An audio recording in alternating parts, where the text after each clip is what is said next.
Hey, I'm Terry Kelly with the Henderson County Cooperative Extension, wanting to talk to you about some of the conditions we've had the last few days.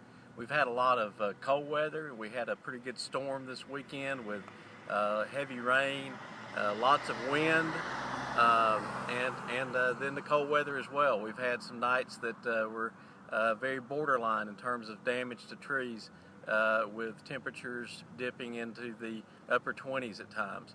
So we want to look at some of the things that we need to be looking for and doing for these trees during this time.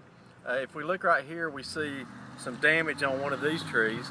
Now this damage could very likely have been, we're in a public park, it could have been someone that walked through, it could have been from wind, but just to be safe, what we're going to do, that's of no use to us anymore.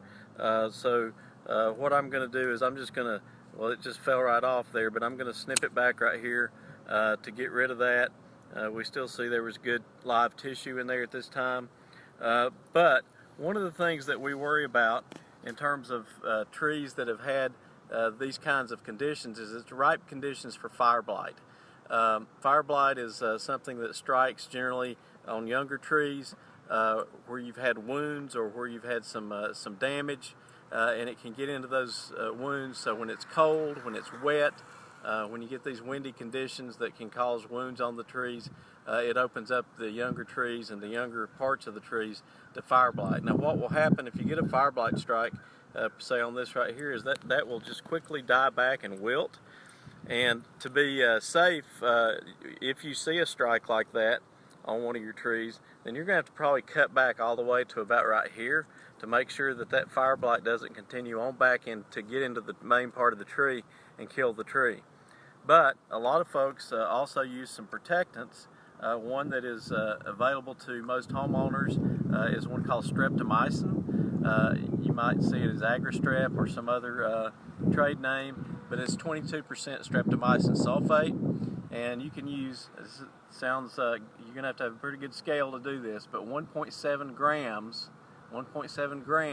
in a gallon of water is all it takes. Now I'm not going to spray today because it's a little windy and I don't have on the right protective gear, but you know, we would take our sprayer and we would just you know, basically cover this tree, particularly on the foliage, on the blooms, all over the tree here, to protect this tree from fire blight getting onto it.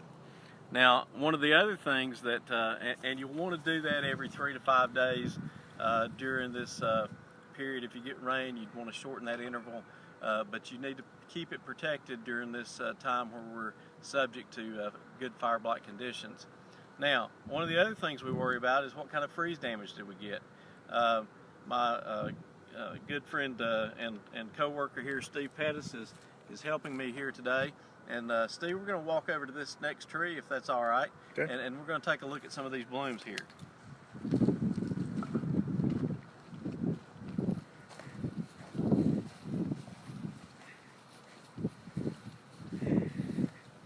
So we see this tree still in pretty significant bloom. This is a Liberty tree. We see that there's still a lot of active blooms on this tree.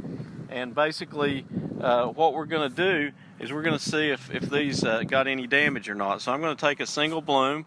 I really don't need those petals on it to check this. And then you can do it with a knife, but what we do is pinch. And we just kind of run your fingernail down in the middle of that bloom and separate it apart. And you see that that's green tissue right there. It's good and green. There's no black or browning to that. So we know that that bloom was not damaged until I picked it off and cut it apart, of course. But you know, we can sporadically check some of these blooms.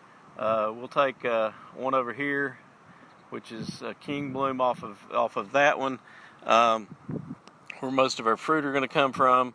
And you know, again, we're just going to pinch into that, and you know, we see good green tissue there. So we know that bloom was not damaged. So we were fortunate not to get to the temperatures that would cause significant damage. We can even look at one of these that has already shed, where the petals have already fallen, and we can take that one and pinch it as well. And again, good green tissue. So this tree in all likelihood, we're not going to look at all of them, but in all likelihood did not get any significant damage. Keep in mind, it only takes 10% of the blooms on a tree to set fruit to get a full crop. So, you know, even if we lost a few blooms, as long as it wasn't really significant, then we're probably going to be okay. As long as the temperature stays above 28 degrees, generally we don't see a lot of damage. You can get a little damage from frost above that, where you actually have ice crystals forming on the bloom that can damage parts of the bloom.